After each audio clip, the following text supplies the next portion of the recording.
익산 일빛교회 장권능 목사입니다. 네, 오늘 2020년 8월 16일 무더위가 기승을 부리는 귀한 더위에도 불구하고 하나님을 사랑하고 또 영혼의 때를 바라보면서 세상 문제 속에 파묻혀 사는 삶이 아니라 문제 속에서 살지만 그 문제를 통해서 주님을 바라보며 믿음으로 한 걸음 한 걸음 전진하기를 소망하는 우리 사랑하는 성도님들 한 분 한 분에게 하나님의 크신 은혜와 사랑과 위로와 평강이 함께 하시기를 주의 이름으로 축복합니다. 어느 날 예수님께서 이제 예루살렘에 올라가십니다. 명절을 앞두고 올라가시는데 이제 예수님께서 명절에 올라가시는 것은 십자가에 죽으시는 한 주간을 준비하러 올라가시는 길입니다. 그런데 호산나 다윗의 자손 예수에 막 환영하고 그런 귀한 일들이 있었는데 갑자기 이렇게 소식이 접해집니다. 무슨 소리냐면 평상시에도 지나다니면서 식사도 같이 하고 또 예수님을 잘 대접해서 어려운 가정이라서 항상 마음에 두고 있는 가정이었는데 뜬금없이 정말로 생각지 못했던 그나마 부모님들이 일찍 돌아가시고 그나마 자매들 남매가 셋이서 하나는 오빠고 둘은 누이 동생 이게 셋이서 열심히 살아가는데 결혼도 하지 않은 아주 젊은 나이에 오라버니가 돌아가셨다라는 거예요. 그것도 특히 예수님이 아주 사랑하는 예수님도 그를 사랑했고 그도 예수님을 사랑했고 우리 머리로는 이해가 되지 않는 일이지요. 그래서 막 웁니다. 동네 사람들이 안타까워합니다. 그 소식을 듣고 예수님께서 염려하지 말라고 걱정하지 말라고 그러면서 무덤에서 이미 썩은 송장을 향해서 나흘이나 됐는데 나사로야 일어나라 하니까는 이 나사로가 그 미이라처럼 동염했던 그런 모든 것들을 다 벗어내고 결국은 살아납니다.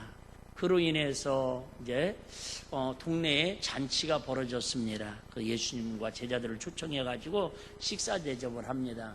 근데 식사 대접을 하는 중에 갑자기 그 여동생 마리아가 평생을 결혼할 때 쓰려고 모아놨던 향유 옥합 300단의 연에 튀는 그 옥합 단지를 깨트려 가지고 예수님 발에 붓습니다. 예수님의 발에 붓고 그 자기의 최고의 존경의 마음을 담아서 머리카락으로 그 발을 씻어줍니다. 그랬더니 많은 그 옆에 있었던 제자들과 종교 지도자들이 화를 내면서 지금 뭐 하는 짓이냐, 정신 나간 짓을 한다고, 그 귀한 돈을 어려운 사람을 위해서 도와줘야지 왜 저 젊은 예수님한테 그 귀한 옥합을 깨트려서 낭비하느냐고 허비하느냐고 막 책망을 합니다. 그때 예수님께서 또 알아듣지 못하는 이야기를 합니다. 다시 얘기합니다. 오늘 설교는 집중해도 알아듣기가 쉽지 않습니다. 그런데 뭐 뱅뱅 돌리는 말을 지금 못 알아듣는다고 그냥 정신 탁 놓고 들으면은 그냥 왔다가 그냥 시원한 은행 가서 앉아있는, 은행을 문 닫아도 교회 왔나? 그냥 시원한 그늘 밑에 왔다 갔다 하고 생각하는 것밖에 남는 게 없을 겁니다. 예수님께서 뭐라고 말씀하시냐면 이 여인은, 이 마리아는 향유옥합을 깨트려 나한테 그냥 부어서 300달러 그 어마어마한 돈을 허비한 것이 아니라 나의 무엇을 준비한 것이라고요? 죽음, 장례를 준비하는 것이라고 말도 안 되는, 이해할 수도 없는 그런 이야기를 툭 던지십니다. 그러고 있는데 제자들이 이렇게 예수님하고 또 같이 식사를 하고 이제 옮기고 있는데 헬라 몇 사람이 와가지고 빌립이라고 하는 제자에게 청을 넣습니다.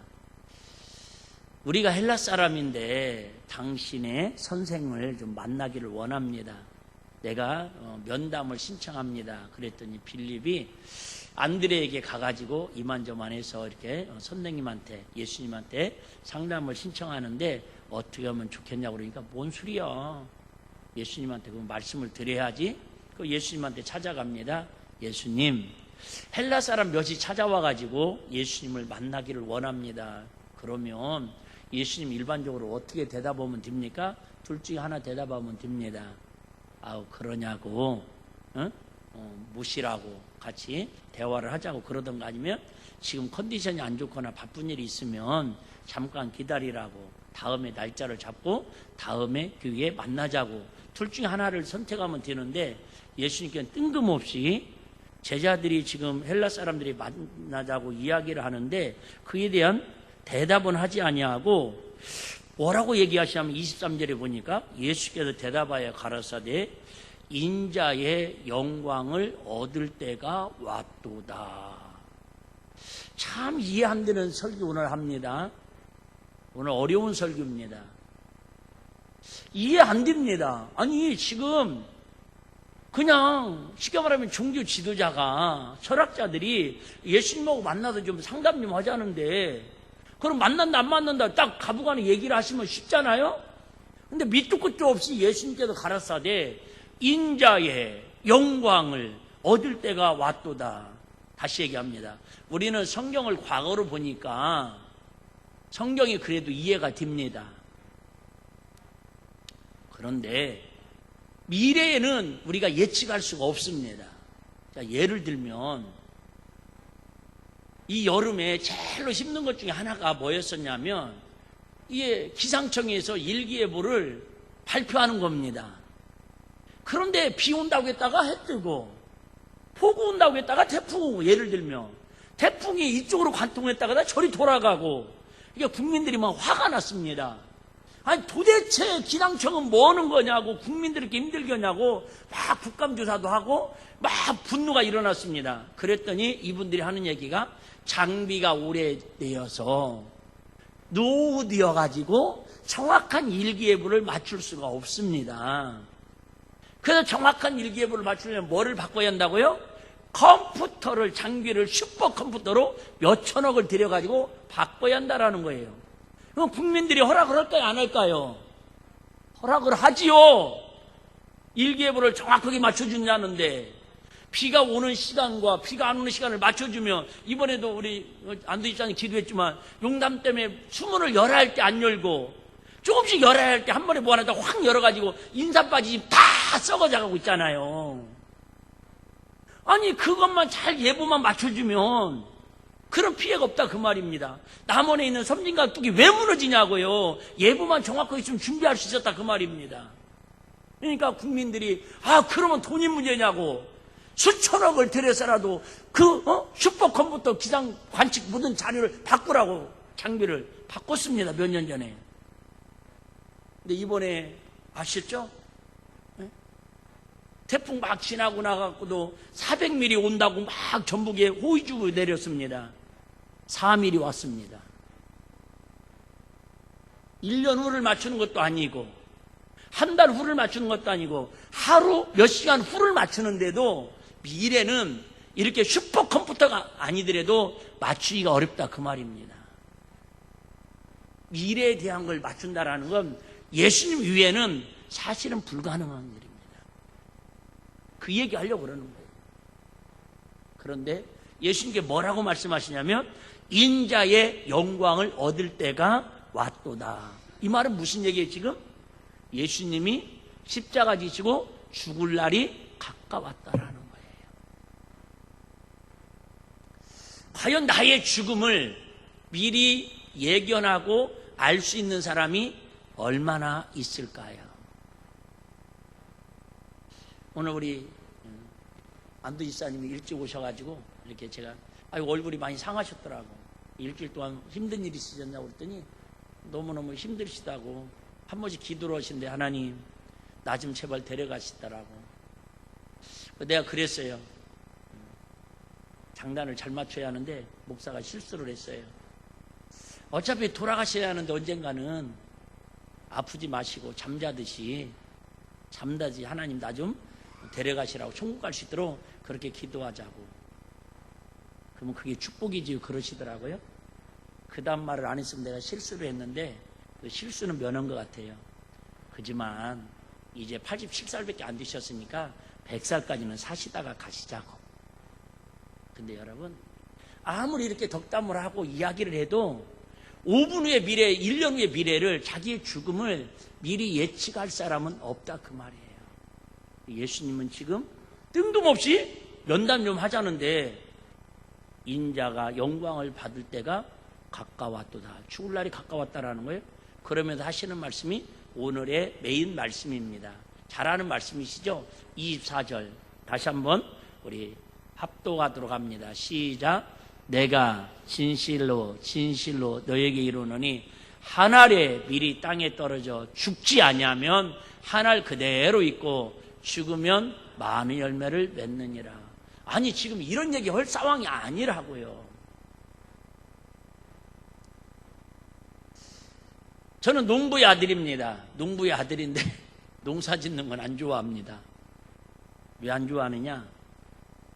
제 마음은 하도 어렸을 때 농사일에 너무 치여가지고 진짜 농자도 난 보기 싫습니다.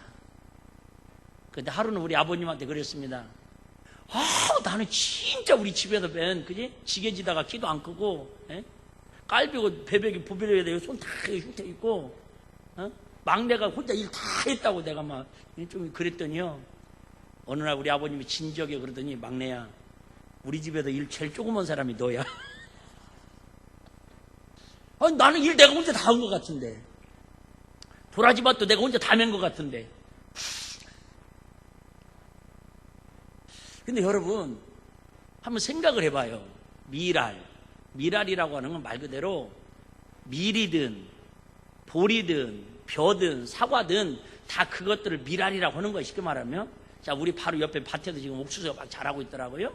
근데 자, 옥수수가 됐든 뭐 사과가 됐든 씨가 땅에 묻혀지면 그 미랄이 씨가 쉽게 말하면 씨가 썩어져야 많은 열매를 맺는다. 지금 그 얘기거든요. 근데 우리 성경을 잘 오해하면 또 어려운 얘기 계속 돌리는데 오늘은 어차피 여러분 빙빙 돌다가 나중에 딱 붙잡으면 이제 그냥 어문 생각만 하다가 가는 거예요. 그래도 밥은 줄 테니까 걱정하지 마시고요. 생각을 해봐요, 여러분. 씨앗이 땅에 묻혀가지고 진짜 썩어지면요 열매 맺어요, 못 맺어요? 못 맺어요. 썩은 걸 갖다가 뭐라고 그래요? 골았다고 그래요. 고른 씨에서는, 썩은 씨에서는 여러분 열매 맺지 못합니다. 근데 여기에서 한 알의 밀알이 썩어졌다는 말은 그 속에 있는 생명의 씨앗이 썩은 게 아니라 그 생명의 씨앗을 감싸고 있는 육체의 껍질 있잖아요. 껍질. 농부의 사람들은 다 아는데 시골 사람들은 다 강남에서 오셔가지고 이분들이 지금 뭔 얘기를 못 알아듣네. 그죠? 씨앗의 껍질이 땅에 거름을 주고 비가 오고 이렇게 썩어져요. 이 껍질이 썩어지면서 수분이 공급되고 영양분이 공급되면 죽었던 것 같은 그 속에 수박씨가 됐든 사과씨가 됐든 옥수수씨가 됐든 시원하게 거기에서 생명이 움이 틉니다. 나는 지금 너무 신기하게 얘기하는데 여러분들이 지금 빨리 밥이나 주지 그런 표정이십니다. 지금 막 움이 트면은 그게 너무나 신기해서 어쨌든 그게 자라가지고 결국은 30배, 60배, 100배의 결실을 맺는 겁니다. 자, 한 알의 땅이 떨어져 죽지 아니하면 한 알 그대로 있는다라는 거예요. 그렇죠? 한 알 그대로. 사실은 그것도 없어져요. 나중에 가면 썩어도 그냥 없어집니다. 어쨌든 한 알 그대로 있고, 자, 중요한 건 한 알 그대로 있고 죽으면 뭐하면 이 한 알의 씨앗이 껍질이 썩어져서 죽으면 그 속에 있는 생명의 씨가 움이 터가지고 많은 열매를 맺는다고 이야기를 하십니다. 아니 지금 예수님 상담 좀 하자는데 뭐 이렇게 지금 어려운 얘기를 자꾸 하시냐고요.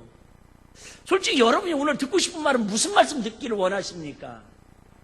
여러분이 오늘 담임 목사를 통해서 여러분들이 어떤 설교를 들으면 잠이 번쩍 깨고 집중력이 생기고 눈이 부릅떠지고 아멘을 할 것입니까? 여러분이 원하는 얘기 해드려 볼까요? 그래도 안 할랍니다. 목사는 성도들이 원하는 설교를 하는 게 맞지만 주님이 원하는 설교를 성도들이 먹기 싫어도 억지로라도 먹여줘야 그 영혼이 살아난다 그 말입니다. 할렐루야. 여러분 아이들이 먹고 싶다는 것만 먹게 해주면 돼요 안 돼요? 안 되지 않습니까?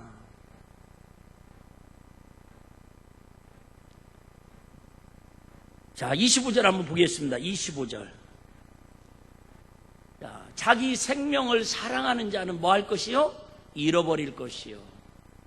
이 세상에서 자기 생명을 미워하는 자는 뭐 하리라? 영생하도록 보존하리라. 여기에 보시면 생명이라는 단어가 한 절에서 몇 번 나옵니까? 읽어놓고도 여러분 읽었지 내가 읽었습니까 지금? 몇 번 나와요? 사람을 무시하는 겁니까? 교만해서 그러는 겁니까? 가짜내서 그런 겁니까? 말 같지 않은 말이라서 그러는 겁니까? 어려워서 그런 겁니까? 에? 몇 번 나와요? 내가 어려운 거 질문합니까? 여러분한테 지금? 생명이라는 단어가 몇 번 나와요? 3번? 2번? 이러니 남북통일이 되겠어요? 생명이라는 말이 2번 나오고 생명과 비슷한 영생이라는 말이 몇 번 나와요? 1번 나와요. 자, 우리나라 말은 좀 이렇게 혼란스러운 말들이 많아요. 아시죠? 배고파서 배를 먹고 배가 불러서 배를 타서 그랬더니 기분이 배가 되었다. 여러분 우리는 대부분 알아듣죠? 근데 이게 해외에 가서 집회를 할 때 그렇게 이야기하면 예를 들면 통역사들이요 뻥 쪄가지고 또 듣는 사람들은 그 박영문 장로님 일본 가가지고 간증 집회를 하는데 이분이 저 전라도 분이시잖아요. 간증을 하는데 뭐라고 했냐면 여러분 제가 어렸을 때 둔벙에 가서 놀았습니다. 그런 거예요. 둔벙. 이게 도대체 이게 서울 출신이 통역이 둔벙이라는 말을 이거 알 수가 있어야지. 예? 둔벙이요 둔벙. 예? 둔벙이라고 둔벙. 하고 그 통역하는데 10분 걸렸대야. 어쨌든요 생명하고 영생. 자, 이 단어의 의미를 조금 아까 껍질 썩는다 이걸 좀 생각을 하셔야 돼요. 자, 자기 생명을 여기서 생명이라는 단어는 원어로 봤을 때는 푸시케라는 단어를 썼어요. 푸시케라는 말은 하나님의 뜻과는 상관없이 인간의 본능과 욕구 때문에 움직이는 타락한 본성을 가진 것을 생명이라고 말합니다. 자, 여기에서 다시 한번 이 말을 좀 이해를 하려면 생명이라는 단어 속에다가 육체라는 단어로 한번 바꿔서 읽으시면 조금 이해가 빠를 거예요. 자, 제가 읽을게요. 여러분들 말 안 듣기로 지긋지긋하게 더운 날에 담임 목사 말을 아주 무시하기로 작정한 분들만 모여 있는 것 같아요. 여러분 아세요? 이거 다 유튜브로 전 세계로 다 나간다라는 거. 우리 일빛교회 성도들이 얼마나 담임 목사를 무시하는지를, 담임 목사를 인정하는 거 하면 크게 하는 거예요. 그래도 안 하는 사람 있어요. 무시하든 말든 그죠? 예수님도 어차피 그랬는데 뭐 갈랍니다. 자기 육체를 사랑하는 자는 뭐 한다고요? 잃어버릴 것이요. 자기 육체를 사랑하는 자는 잃어버릴 것이요.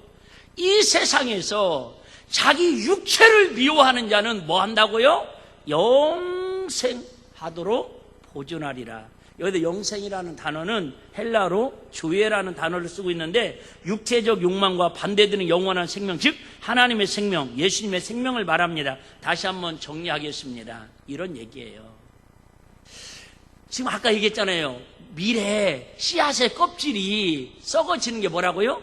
육체의 정욕, 육체의 쾌락, 육체의 자기 의락, 그 말이에요. 아집과 고집. 이게 깨어지지 않으면, 다시 얘기할게요. 밀은 썩어지어야 많은 열매를 맺지만 우리 사람은 목숨이 하나밖에 없잖아요. 한 번 죽으면 끝나는 건데 죽으면 끝나면 어떻게 많은 열매를 맺냐 이 말이죠. 여기서는 우리가 하나의 밀알처럼 우리가 죽으면 많은 열매를 맺는다라는 건 오늘 우리 다 같이 가서 바닷가에 빠져서 자살을 죽자는 게 아니라 뭐가 죽자라는 거예요. 육체의 정욕을 죽이자 그 말에 이해되시면 아멘. 육체의 정욕을 사랑하는 자는 하나님을 잃어버릴 것이요. 이 세상에 자기 육체를 미워하는 자는 그거 하고 싶잖아요. 육신을 위해 살고 싶잖아요. 근데 그거 미워하는 자는 도리어 뭐하리라? 영생. 영생이라는 말로 하나님 주시는 영원히 사는 생명을 얻게 하신다 그 말이에요. 이게 신앙생활이고 우리 믿음생활이에요. 자, 예를 들면 이런 겁니다.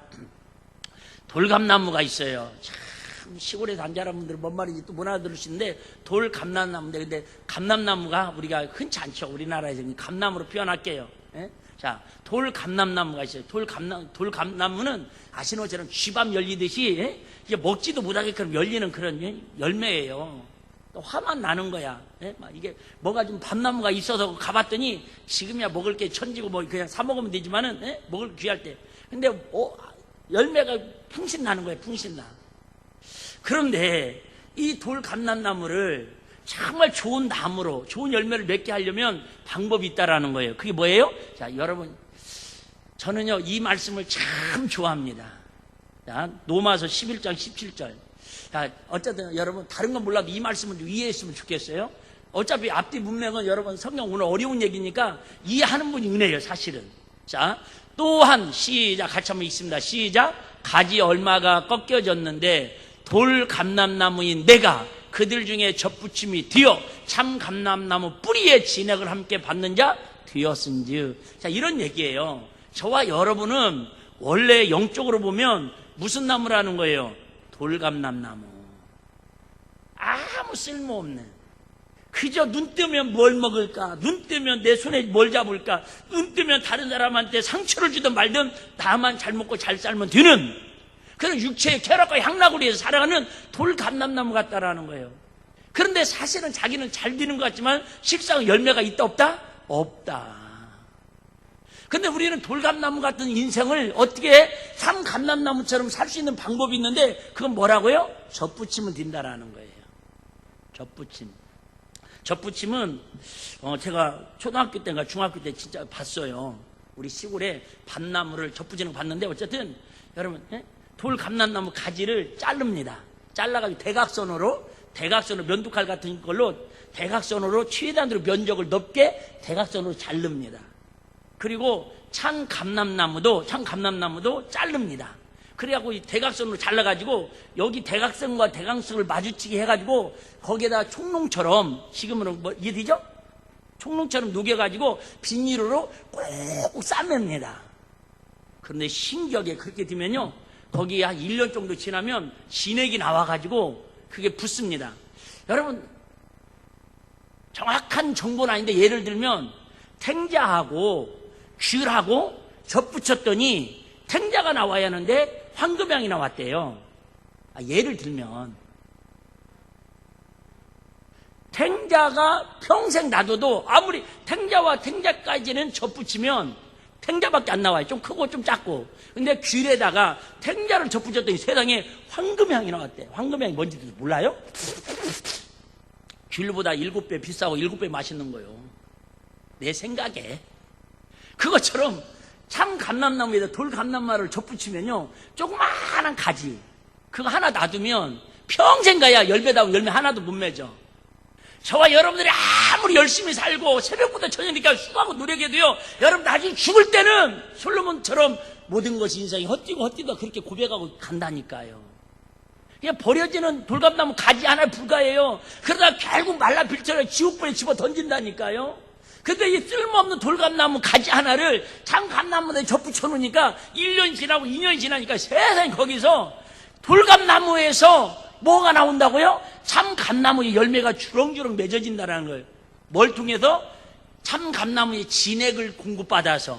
자, 참 감나무는 누구를 얘기하는 거예요? 예수 그리스도를 얘기하는 거예요. 어제 우리 교회도 제가 새신자 등록 신방할 때 이 설교 참 많이 합니다. 여러분 많이 들은 분들 많이 있을 거예요. 등록 신방 한 사람들은 거의 들어봤을 거예요. 물론 등록 신방을 한 번 해가지고 제가 꼭 그 말씀만 하는 건 아니니까 못 들은 분들이 있을 수도 있지만 나는 정말 그동안에 저와 여러분의 인생이 우리 일비교회 참 감람문 같은 교회에 젖붙임이 되어가지고 에덴 동산에 맺었던 하나님의 그런 풍성한 열매들을 주렁주렁 성령의 9가지 열매를 맺으면서 행복하게 살아가기를 원한다 그 말이 할렐루야. 혼자 절대 돌감나무로서는 열매 맺지 못해요. 자, 우리 인생이 돌감나무 같은 인생을 예수 그리스도의 참 감람나무에 젖붙이니까 거기에서 결국은 이 젖붙였다라는 말은 뭐죠? 자, 24절 다시 오겠습니다. 24절. 자, 무엇 때문에 우리가 미랄처럼 죽어야 하고 이게 젖붙임으로 살아야 합니까? 마지막에 보면은 많은 열매를 뭐하게 하느니라? 맺느니라. 자, 왜 젖붙임을 하는 목적이 뭐예요? 좋은 열매 맺으려고. 왜 저와 여러분들이 하나님의 미랄이 되어서 내 아집과 고집과 자존심을 내려놓고 내 안에 계신 우리가 그래서 죽으라는 게 아니라 뭐래요? 나의 자아를 내려놓고 죽고 예수와 함께 죽고 내 안에 성령의 능력으로 예수님의 성품으로 열매 맺으며 살으라, 그 얘기거든요. 할렐루야. 어느 교회에 정말 신실하고 믿음 좋은 여집사님이 직업이 뭐냐면, 이게 우리 반주자처럼 아주 피아니스트인데 그냥 피아니스트 교회에서 반주할 정도가 아니라 콩쿨데이 같은 데 가가지고 막 연주할 정도로 그렇게 유명한 분이야. 이름 되면 알만한. 그리고 그 남편도 안도집사님이신데 그냥 사회적인 지위도 있고 누가 봐도 정말 부러움의 대상이야. 근데 이 담임 목사님이 보는데 맨날 찌그럭찌그럭 싸운다는 거예요. 이틀이 멀다 하고 싸우고 결별하고 각방 써가지고 또 2달 만에 합쳤다가 또 조금 좋아지는 거 하면 또 헤어졌다가 또 만났다가 이혼은 아니고 너무 안타까워가지고 하루는 담임 목사님이 이 여집사님을 불렀대요. 아니 집사님, 정말 이렇게 행복하게 살기도 모자라는 인생인데 남들이 볼 때는 정말 행복할 조건을 다 갖추고 살아가는데 왜 이렇게 담임 목사가 애터지게 맨날 싸우고 티격태격하고 각방 썼다가 각별했다가 또 합쳤다가 결별했다가 왜 이렇게 사냐고. 정말 좀 예수 믿는 사람답게 행복하게 좀 기쁘게 좀 남은 인생을 이렇게 살면 안 되겠냐고 그랬더니요, 이 집사님이 무슨 방법이 없겠냐고 목사님이 그러니까 이 집사님이 너무 태연하게 0.5초도 기다리지 않고 바로 돌아오는 답이 있더래요. 당연히 있지요. 아, 그래요? 그러면 제발 그렇게 좀 하시고, 제발 정답대로 좀 해답을 알면 그렇게 좀 하시고. 그런데 그 정답이 뭐예요? 목사님이 궁금해서 물어봤대요. 그랬더니 너무 쉽게 대답을 하시더래요. 내가 죽으면 되지요. 근다고 해서 자살해서 죽으라는 게 아니라 아시죠? 내 아집이, 내 교만이, 내 의가 죽으면 그냥 행복해진 정답을 뻔히 알고 있습니다. 그런데 왜 죽지 못합니까? 왜 죽지 못해도 불행하게 삽니까? 자기들만 아니고 자식들 인생까지 왜 망칩니까? 여러분은 그 이유가 무엇이라고 생각합니까? 결국은 왜 죽지 못해요? 이유는요, 똑똑한 것 같지만 어리석어서 그런 겁니다. 자기는 똑똑해서 그렇게 하는 게 이기는 것 같고 그렇게 잘난 것을 대변하는 것 같지만 결국은 어리석은 거예요. 똑똑한 것 같은 사람, 많이 배운 사람일수록 지혜가 없는 우둔한 사람이 많습니다. 왜 그렇습니까? 자기가 똑똑하다고 생각하는 그 교만 때문에 위로부터 오는 지혜를 거부합니다. 그래서 똑똑한 사람일수록 자신이 죽기가 힘듭니다. 그러나 좀 못 배운 사람은 죽기가 쉽습니다. 왜냐하면 자기의 모자람을 겸손히 인정하고 말씀을 쉽게 받아들이기 때문입니다. 교회에서도 마찬가지예요. 여러분, 누가 교회 와서 예배드리면서 행복한 줄 아세요? 나는 주인 중에 교수입니다. 나는 내세울 거 하나도 없습니다. 현장에 잡힌 가늠하다 잡힌 창녀 같은 그런 존재입니다. 오늘 하나님 은혜 아니면 하루도 살 수 없고 한 주간도 버틸 수 없습니다. 그러면 여러분 어떤 말씀을 들어도요 은혜가 되는 거예요. 할렐루야. 우리 속담에 그런 말 있죠? 시장기가 반찬이다. 아니, 뭐라는 거예요 도대체 여러분들은. 1 더하기 1은? 그건 안 해. 그래도 시장기가 반찬이라고. 여러분, 내가 정말 영적으로 겸손하고 하나님 은혜를 사모하면 여러분, 어린아이가 설교를 하든 말들드면은 그래도 여러분, 하나님이 그 사모하는 마음속에 역사하는 성령의 기름 부심이 나타날 줄 믿으시기를 바랍니다. 여기서 하나님 일이 떨어져 죽어야 한다는 말은 목숨이 죽자라는 게 아니고 그저 그 껍질이 썩어져야 속에 있는 생명이 쌓다 우미 타오르는 것처럼 우리 육신의 쾌락과 육신의 욕심과 좌와 아집과 교만과 고집이 죽어야, 즉 성품이, 마귀의 성품이 죽어지고 내 안에 있는 예수님의 성품이 살아나야 많은 열매를 맺는다, 그 얘기예요. 할렐루야. 그래서 우리는 한 번 정도 고민해 봐야 합니다. 과연 나를 통해서 예수님 닮은 열매가 맺어지고 있느냐. 여러분, 자녀를 낳고 나서 제일로 기분 좋을 때가 어떤 때예요? 아들 낳았을 때예요? 그러지 마시고 제일로 기분 좋을 때가 어떤 때예요? 닮았다고 할 때잖아요. 사실은 안 닮았는데도 어쩜 그렇게 할아버님 닮으셨어요? 그러면요, 예? 좋아해요. 그런데 막 눈치 없이 위가 식구들 모여 있는데, 야, 어쩜 그렇게 위가 식구는 하나도 안다고 친가만 다 닮았다냐? 그럼 여러분, 예? 산후조리하라고 봉투 안 주고 그냥 가요, 삐쳐서. 여러분, 제일로 듣기 좋은 말이 닮았다라는 거예요. 안 그래요? 여러분, 하나님이 저와 여러분들을 제일 좋아하는 사람은 누구냐면 닮은 사람이에요. 뭘 닮은 사람이에요? 하나님의 성품을 닮은 사람이에요. 할렐루야. 하나님의 성품을 닮은. 즉 하나님의 성품에 뭐예요? 열매를 맺는 삶을 살자, 그 얘기예요. 그러면 가정이 행복해지고 나라가 회복되고. 일부 때는 내가 사실은 어제 너무 가슴 아픈 나라의 시국 이야기를 제가 많이 했어요. 정말 저는 가슴이 아파요. 제가 금요철에 때도 말씀드렸죠. 이번 한 주간은 한국에 벌집 쑤신 듯이 여론들이나 모든 것들이 시끄러울 거라고 이미 시작됐어요. 참 개인적으로는 가슴이 아파요. 하나만 말씀드리면, 어제 어쨌든 이런 단체 저런 단체들이 다 모여가지고 광화문에 하여튼 뭐 추측이지만 100만 명 이상이 모였대요. 여기는 비가 안 오고 폭염이었는데 거기는 어제 소낙비가 비가 엄청 많이 왔답니다. 요즘은 세상이 얼마나 무서운지 유튜브로요, 그 하는 것들을 다 생중계해가지고 다 손바닥에서 볼 수 있습니다. 거짓말도 못하는 시대입니다, 요즘은. 근데 저분들이 과연 저렇게 수십만, 100만 명에 가까운 저 사람들이 도대체 비를 맞아가면서 누구를 위해서, 무엇을 위해서 저렇게 할까? 그전에 솔직히 제가 못마땅한 눈초리로만 봤었는데, 그 목사로서 대한민국 국민들이 뭘 원하는가? 저분들은 100만 명이면 적은 숫자가 아니잖아요. 익산시가 30만 명도 안 돼요. 근데 익산시 3배가 넘는 100만 명 전국에도 모여가지고 도대체 저들이 원하는 소리가 뭘까? 돈을 달라고 하는 건가? 밥을 달라고 하는 건가? 궁금하더라고요. 근데 그런 얘기는 제가 뭐 여기서 하고 싶지도 않고 할 시간도 없고요.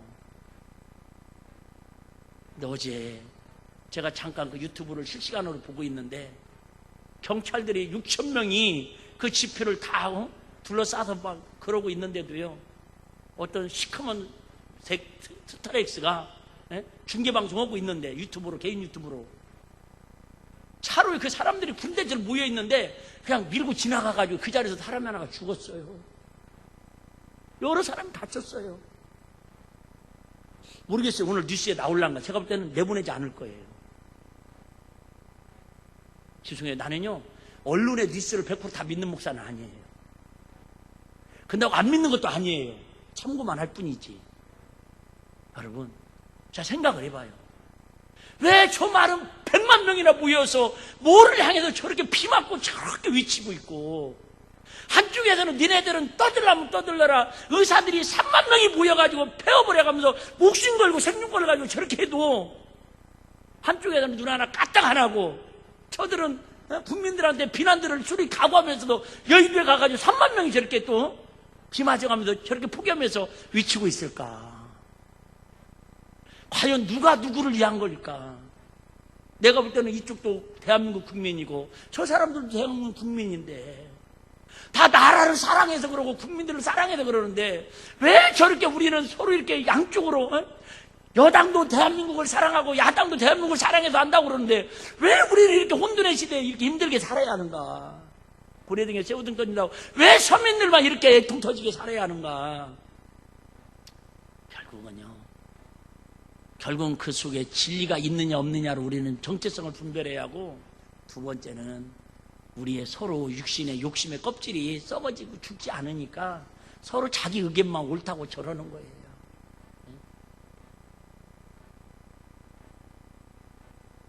좀 예수님 마음을 품고 가진 자고 있는 자는 좀 더 그저 품어주고 양보하고, 정말 저렇게 목매달고 막 사람이 죽어가면서 저렇게 위치면 도대체 당신들이 원하는 게 뭐냐고 진지하게 좀 한 번 정도는 물어볼 수 있는 그런 나라에 서로 관계가 좋으면 얼마나 좋을까.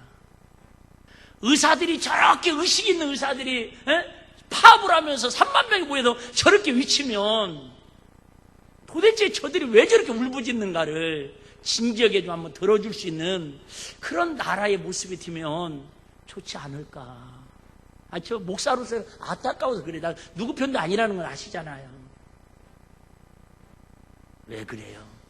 우리 서로 자기 것만 옳다고 육신의 껍질만 가득 채워가지고 아직과 고집으로 자기 기득권으로 죽지 않고 나타나니까 이렇게 서로 나라를 위한다고 하면서도 나라가 갈수록 분쟁이 일어나는 거예요.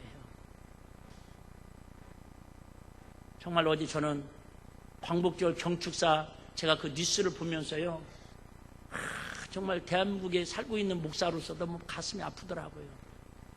물론 이해는 할 수 있어요. 광복회장이라는 분 난 어제 처음 봤어요. 그런 분이 있다라는 것도. 대통령이 경축사를 하고 나서 광복회장이라는 분이 연단에 서가지고는 안희택 선장님이 친일파니까 그분이 우리 애국가를 지어서 지금 부르고 있는 거 아시죠? 이승만 대통령이 우리나라 초대 대통령입니다. 잘했든 못했든. 그분이 자유민주주의를 그저 세우는데 1등 공신입니다. 근데 친일파라고 해서 이승만이나 안희태나 다 그저 척결해버리자라는 거예요. 여러분, 물론 과오 있는 것은 잘못된 건 역사는 바로 잡아야지만 여러분, 역사 없이 오늘이 어떻게 있습니까?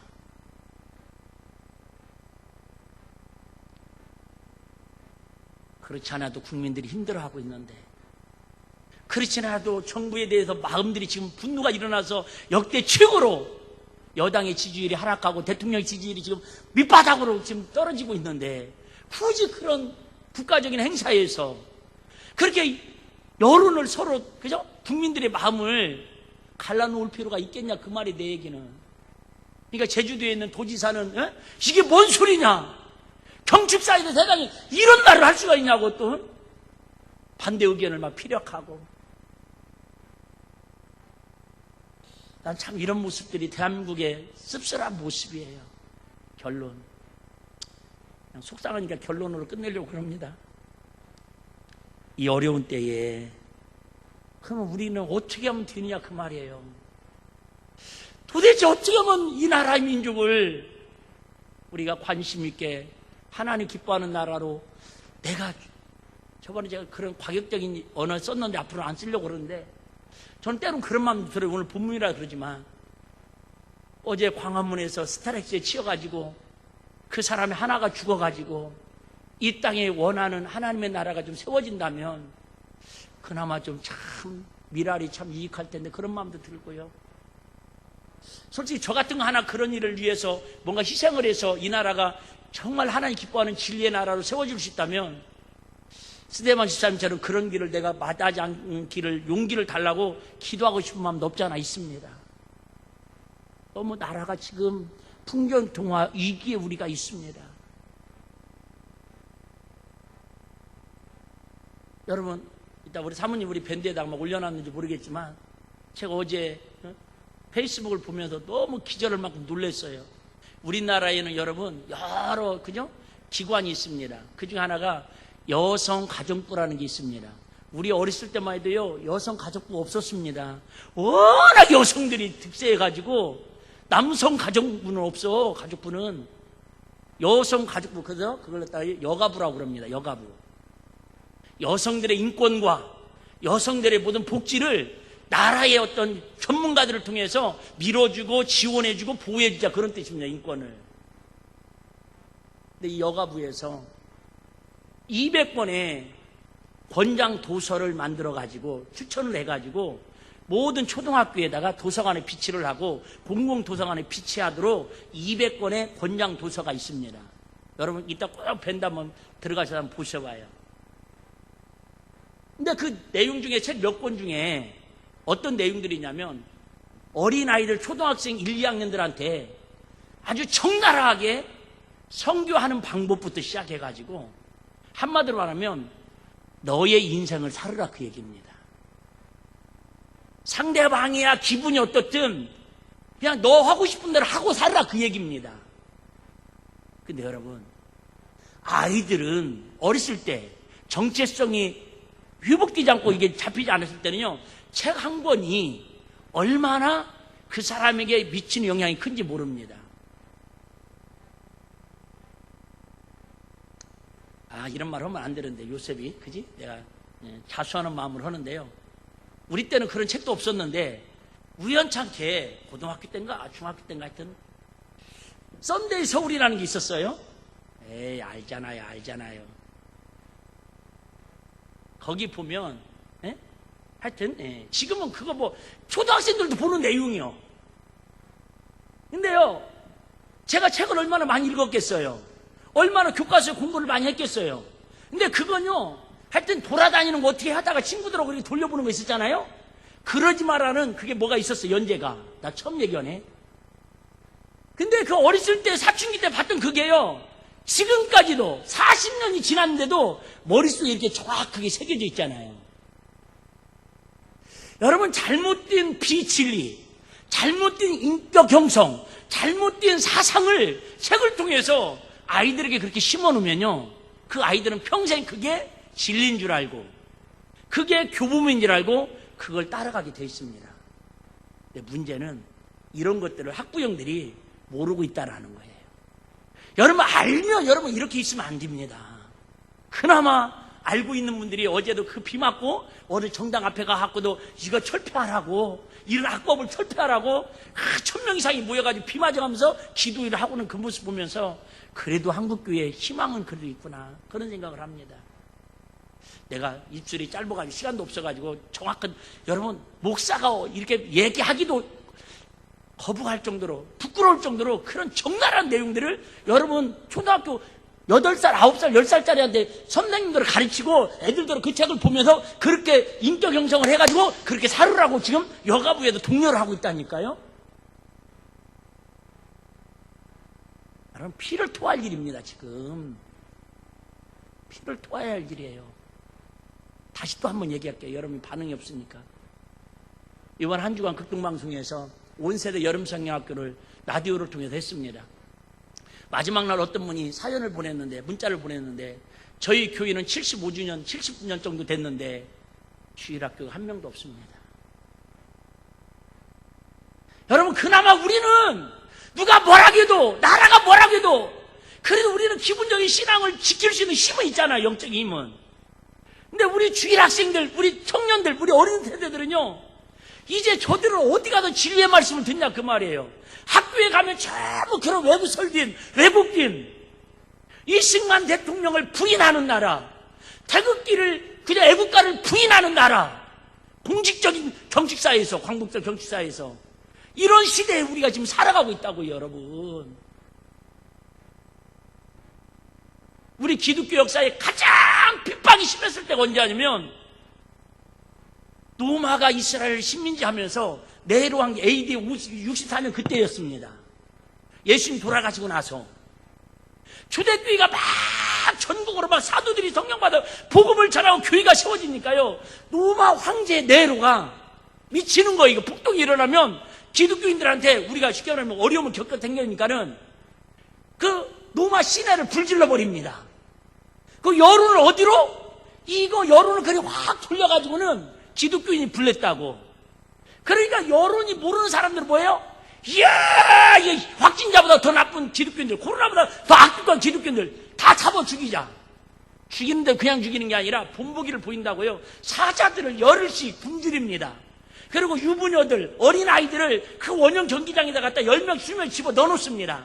그럼 사자들이 굶주려가지고 그걸 알알이 찢어서 먹습니다. 그 모습을 보면서 저 예수 믿는 것들은 저렇게 바이러스라고. 그래도 예수 믿을 거냐고.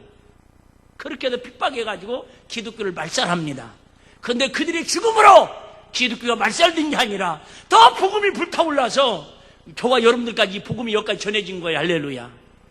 여러분, 지금도 그런 시대가 오지 말으라는 일이 누가 있습니까? 대통령 하나 미치광이 나오면, 여러분 국무총리 하나 미치광이 나오면, 국회의원들 미치광이들이 몇 명이 그냥 영적으로 미치광이 얘기하는 거예요.